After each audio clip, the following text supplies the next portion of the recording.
The National Working Committee of the ruling All Progressives Congress has suspended and recommended the expulsion of two of the party's governors, Ibikunle Amosun of Ogun State and Rochas Okorocha of Imo State.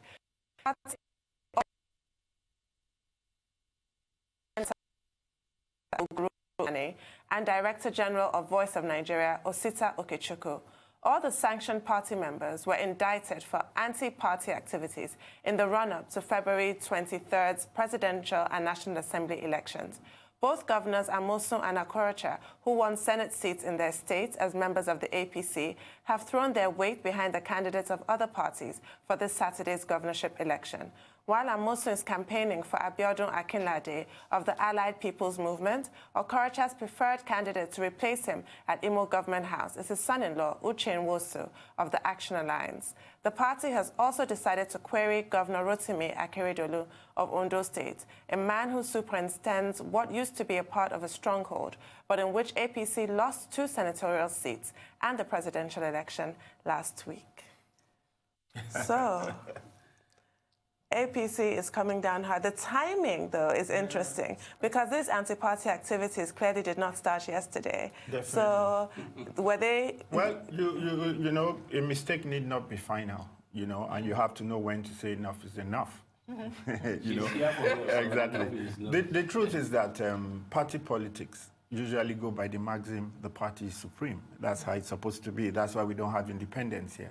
And it's really a misnomer where you have a situation where you have any member of the party, no matter how highly placed he is, campaigning for somebody else that is not in that party. It can't work. And that is what we have seen. Fine. Maybe we go a little bit into the genesis of what really happened and how it started. They were all members of the same party, don't forget. Typical of how we do things in Nigeria. X can do it. Y cannot do it, and that is the problem. There were governors that were allowed to choose their successors. They did whatever they did. They said it's an internal arrangement, and the party let it through. Some other governors did the same, and the parties would not let that go, because maybe there were bigger people in the party who thinks they don't have a right to do it, and that basically is what we're seeing. Both with Rochas, who believes he was the primus inter pares for taking the party to the East in the first place, and as such, he should even be above the party, and he can do whatever he likes if he wants to bring his mother or his wife or anybody else he intends, yes, you know, he's entitled to so do. And obviously, they have stopped him in his tracks. Same thing with Governor Amosun. And I think what the party is doing, putting his foot down to say, no, you can't do this, because this is not how party politics work. Is very right, and it's something they should do. But don't forget that these same people have a direct connection to the president, and that is where the whole confusion comes from. Because whatever happens in the party, these are people that were with the president even before the same people that are trying to stop them all came into the party. Don't forget, we were all here and saw when the whole patchwork of the APC was put together. Yes. You know, so they have all those issues to sort out, and really that is their internal party process and issues, and let them go ahead and sort it out. The same situation, you know, with the Minister of Niger Delta. I think he was trying to be the governor, yes, you know, for Cross River, and he was having the issues with the candidate there, and everything blew up. The guy from Anambra, my friend Osita Okechukwu, I know him very well. He is very outspoken, and he says the truth as it is. And I think that is why he has gotten himself involved in all of that. But like I said, I really, you know, really don't bother myself about those internal processes of parties, and it's something the party will have to sort out one way or the other and deal with whatever consequences comes out of it, if you ask me. I don't think it's as simple as that. If you take the specific case of Imo State, Okorocha enjoyed the support of the people. Really? The women, yes, the women came out to... I quite disagree with that. No, okay, the women, there are protests. All those things can be organized. I'm coming. I can organize a protest against you right now. No, yes. Now, by the time the women waiting outside. Yes. And upside down with no text. The argument being raised by the people of Imo State now is that, look, suspension can only be validly done at the level of his word. Okay. So, very true. So that is one fact. that cannot be set aside. That's right. Now, the people are saying, even if they are rented crowd, they are now saying that the suspension is null and void, and that they are going to reckon with him as the leader of the APC in Imo State. So if the ward now suspends him, what happens?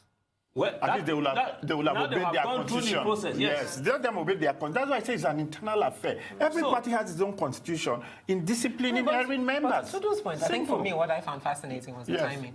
And I think if I remember correctly, they had said that they would deal with these issues after, in a sense, they're given a warning that they would deal with these issues after the presidential election. Yeah, and it was just, it came very swiftly, very swiftly. But the Ogun one for me is one I can't forget in a hurry. Yes. That whole rally and the power dynamics on that, it was quite a And you see, whenever these issues occur in parties, it affects. You look at Oyo State. It was the same thing. The Minister of Communications and the governor. Yes. You see, the governor ended up losing his senatorial seat, and then I think they lost quite some grounds in Oyo State. They lost the state. I will say it's not as simple as that. Yeah. You see, the critical problem there is that the suspension is nothing more than a strategic miscalculation. Already, whether it's Amosun or Okorocha, we are told that they are already campaigning for candidates in other political parties. Yeah. Okay. So it's already a fait accompli. Yeah, we see it. Now, the issue is that the suspension will only further strengthen the anti-party activities. To begin with, they had already used the platform of APC to win elections. They could be expelled. Right? No, the election is already history. You can't throw it to the dustbin of history. No, I know. I'm just saying that National Assembly. But these senators can be expelled from the party. They can't stop them from being senators. Yeah, but they have been elected. Yes, right. The main focus really is the governorship election. That's really where the battle is. That's fine. No problem. Saturday's governorship election. What I'm saying, in essence, is that suspending them wouldn't go too far. It's step one. Don't forget. It's step one. They made it clear. Suspension is step one. Yeah, and depending on what is happening, if they keep on with the anti-party exactly with the infractions, then I expect them to go to step two, and we shall be sitting down here and watching. Will that one necessarily nullify? That is for the APC to decide. No, it might not. But you're quite right. It might not stop the anti-party activity or stop whatever they do. But for party members who take it very seriously and want to see their party acting and not turning a blind eye, it does send a very strong message. And if you even look at Ogun, APC lost significant number of seats for House of Rep, if I'm not mistaken, or was it Oyo? But there was some effect that you could see in how people then voted statewide. So I think Ogun, so to speak, APC won. But the parties he was campaigning for lost, APA, which is APM. Exactly. But so you see, now people are asking for the resignation of Oshiomhole. Yeah, of course. Now mounting pressure on that particular one. So it's a critical issue there. Everybody will disagree. Party dynamics. It will play itself out, definitely. And we shall be here to watch. Definitely. It's time now for a break here on Thisdaylive, the Sunday talk show. When we return, we'll be discussing the summit in Hanoi, Vietnam, between U.S. President Donald Trump and North Korean leader Kim Jong-un, ending with no deal. Stay with us.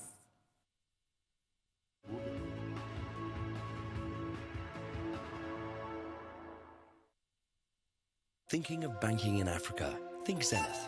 In today's fast-moving, fast-changing world, you need a financial partner that understands your unique expectations. A bank with presence in major financial centers across the world, with the enabling platform to facilitate seamlessly, whenever, wherever, however. A bank with best-in-class financial solutions from a superb combination of technology and human touch. For easy, fast, and secure banking that creates real value. Turning dreams into reality is now in your hands. People, technology, service. Zenith Bank, in your best interest. As a fashion writer, I know how quickly trends are created and changed. In business, it's no different. To stay ahead, I needed a plan flexible enough to meet my changing communication needs. More Business 2.0 didn't just give me voice and data in one package. I got a whole lot more. With More Business, setting up my website was no problem. But I'm not just a fashion writer. I also own a home decor store before I decided to open an accessory store. With my customized More Business plan, managing my staff's communication is easy. No matter how frequently they come or they go. With 9mobile's new online self-service this week, I could adapt my plans to include this. From 2,000 Naira, choose a business bundle, customize your staff's voice and data lines, and enjoy a variety of add-on business services. Dial *200 *5# now to subscribe. More Business.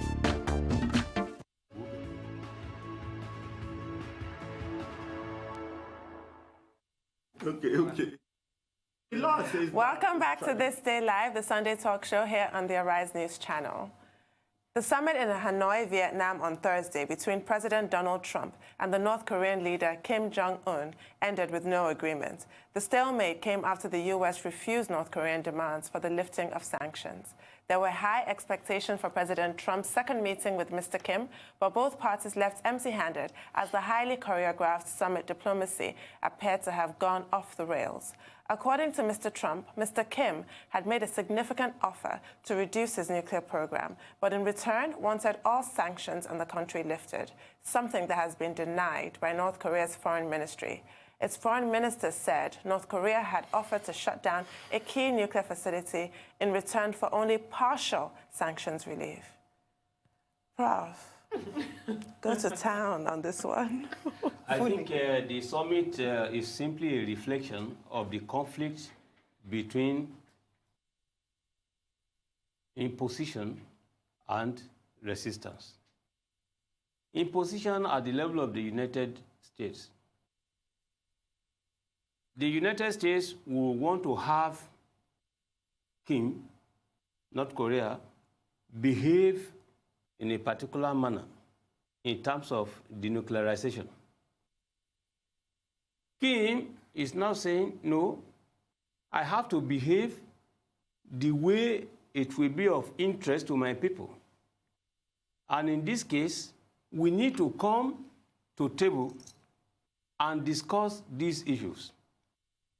So, what happened as a follow-up to the Singaporean summit, June last year, That's right. is that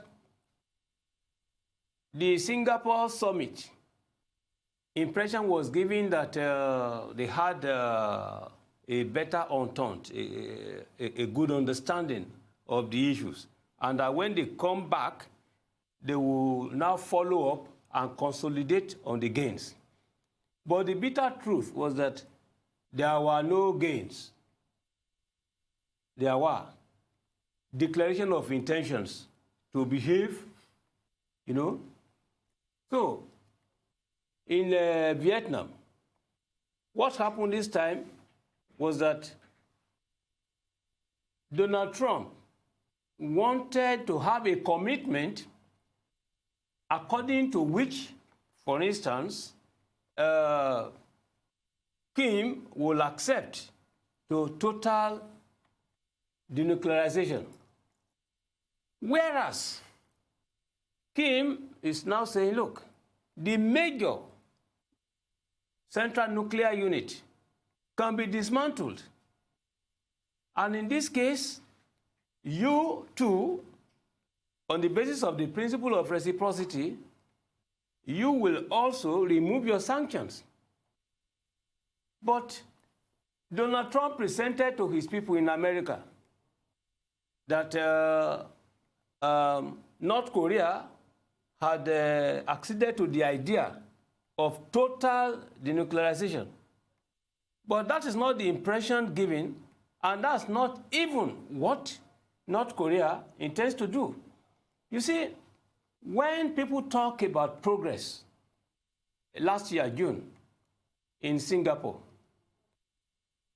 analysts, observers easily forget the major dynamic of why, for instance, North Korea accepted to even agree to discuss with Donald Trump.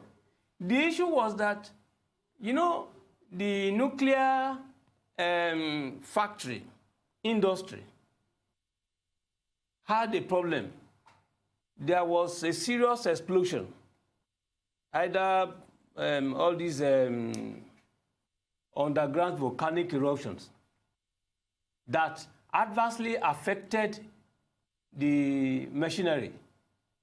So in an attempt to prevent, you know, nuclear fission, explosion, mixing with air and destroying, killing people, the way we had it in Hiroshima and Nagasaki in Japan during the Second World War, North Korea accepted to close down and say, no, we will no longer go with this because of the dangers.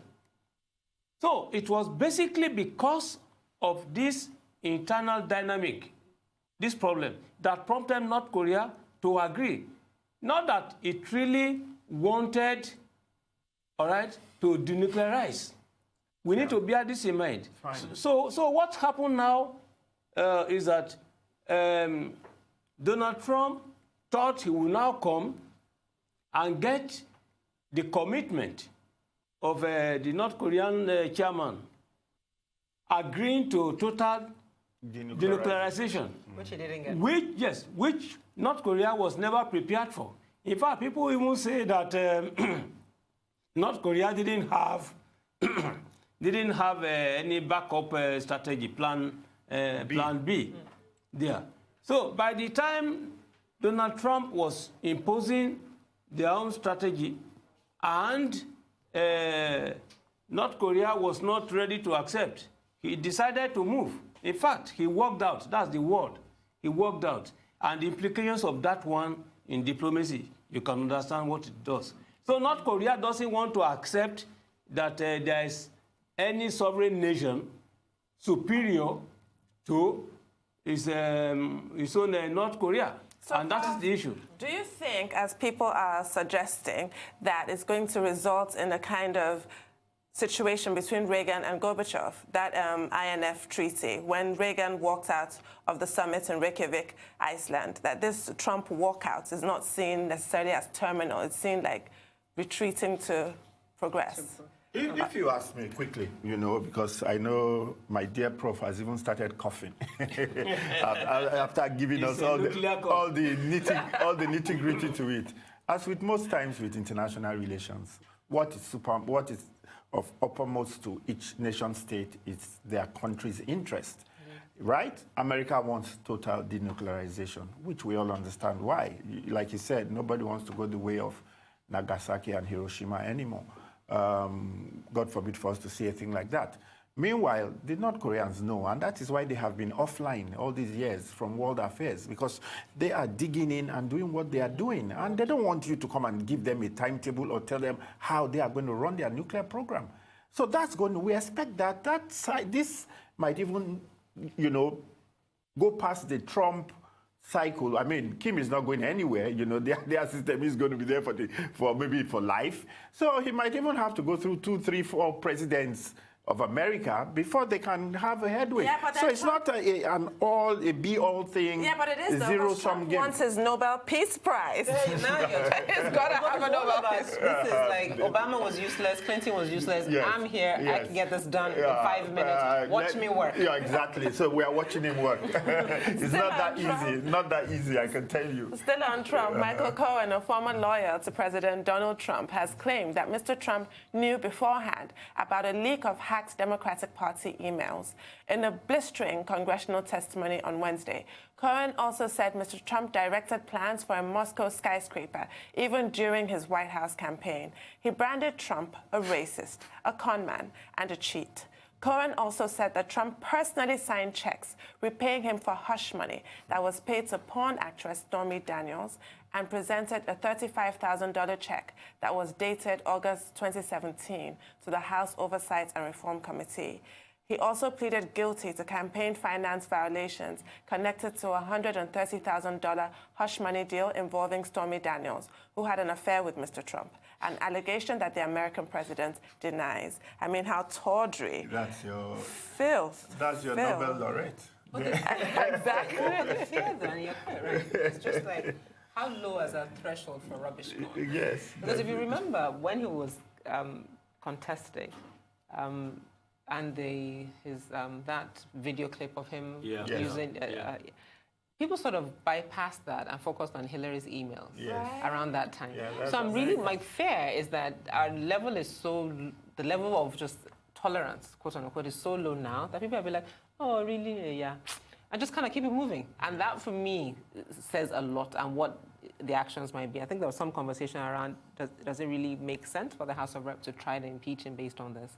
Or just do all out, try to do elections, work on the elections? The good thing is that the American laws are, fixed. Quite clear. Yes, and clear and unambiguous. And forget even the sleazy part of it.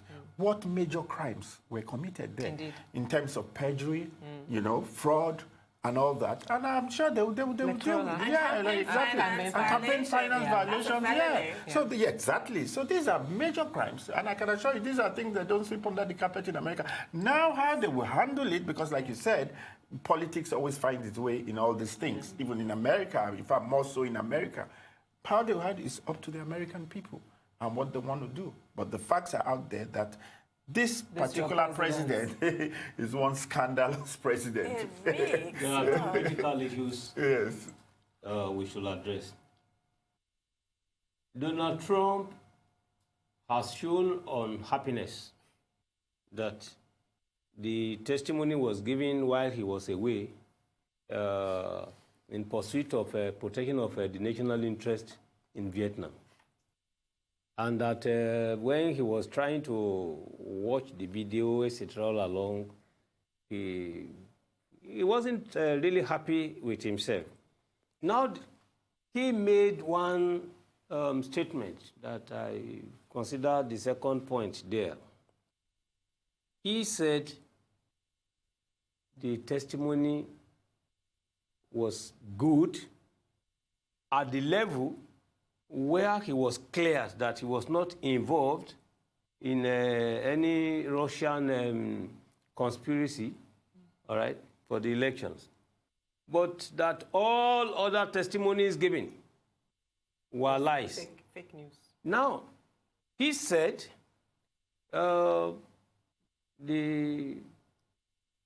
officer, I prefer to be using their own words now, giving the testimony, tells lies always, quote and unquote. So he tried now, if you say tell lies, credibility always, of the precisely witness. Always. But then why do you now precisely? Why is that one not a lie? Precisely, why is that one not a lie? Exactly. So you see, at the end of the day, the inconsistency. Indeed. So I took note of this and said that at the end of the day, Donald Trump has a sort of a virus that yes, because you cannot be admitting the fact that this testimony, one of it is good. Yes. But you are saying the testifier is a liar. You said always. The word always means that there's consistency. Yes, there are no exceptions. Yes. So we leave that sordid mess to an even more sordid one. Cardinal Pell was found guilty of sexual offences in Australia, making him the highest-ranking Catholic figure to receive such a conviction. A 12-member jury delivered unanimous verdict on December the 11th, 2018, after more than 2 days the publication of any of the details about the trial. The jury convicted Pell of abusing 2 choir boys in the rooms of a Melbourne cathedral in 1996. He had pleaded not guilty. As Vatican treasurer, the 77-year-old cardinal was one of the church's most powerful officials. His trial was heard twice last year because the first jury failed to reach a verdict. A second jury unanimously convicted him on 1 charge of sexually molesting a child under 16 and 4 counts of committing an indecent act on a child under 16. I mean, it's just revolting. Yeah, this has been the problem of the Catholic Church. You know, my late mother was a Catholic, and I grew up, you know, as an altar boy and all that. And even at a very young age, I could see the incongruencies in the religion. You know, you want people to not get married and be sanctimonious and stay celibate all their lives. And you really don't know, even from the point of view of health, from a healthy point of view, how healthy is it for you, you know, that you don't get married and you expect these men to live their whole life? So I think basically what I'm trying to say is that the whole Catholicism, I think, should go back and to the drawing board, and because this is an age-long problem of that church. It's been going on for centuries, you know, and it will always go on for as long as, you know, you keep that kind of structure in place. And that is what we're seeing. You start seeing old cardinals, 70-something-year-old, abuse. 54 at the time. Yeah, the Catholic fine. Church, Even the ones that are 77 now are doing it. Does not, you know, operate on the basis of the Bible. Yeah, you know, I don't want to go that far. The Bible provides that thou shalt continue to procreate. Yes, I agree. Procreate, that's what the Bible says. But is it all Catholics that are meant not to procreate? No, the clergy. No. Yeah, I know, but when he says that the Bible says thou shalt continue that's what the Bible provides for. But even Paul says if you can stay celibate, but if you are burning, then get married. So, I mean, I'm not sure that it's because they're asking people to stay celibate. No. What I'm saying is this. Why self-deceit? Which you are reasoning. Why self-deceit? Please, you see, this I think this Reverend Father should start getting married, if you ask me. That's all I'm saying. There are many Reverend Fathers. I haven't heard from nuns. I mean, that having children. I'm sure they're having the same issues. I'm sure they are human beings. But then there's this other looming scandal of nuns being abused, raped. By the Catholic priests. Yes, so that's... And you would even find out, but I'm sure if you look well, you find nuns that are abusing young boys or young girls as well. And this rape we are talking about is not male versus female. Yeah. Young boys. Yeah, because those are the people that they have access to. Yes. So that's how that deviant behavior is. Those are the people you immediately turn back, you see. Pedophile, all these things, please. And they have to keep that But I mean, facade, I think we should, you know? I mean, I'm not quite sure he has a choice, the Pope, really. I think he's, at least in my opinion, shown that he wants to deal with the issue. Yeah, I think there must be some reforms in the Catholic Church. Yeah, and he's doing summits. I mean, that is why I said I'm not sure he has a choice. But being that as he may, he's actually shown some commitment to having victims heard. Well, thank you all for your contributions. You've been watching This Day Live, the Sunday talk show here on Arise News. I'm Tundun Abiola. From my entire team and I here in Lagos, it's bye for now, and thank you for watching. Stay tuned.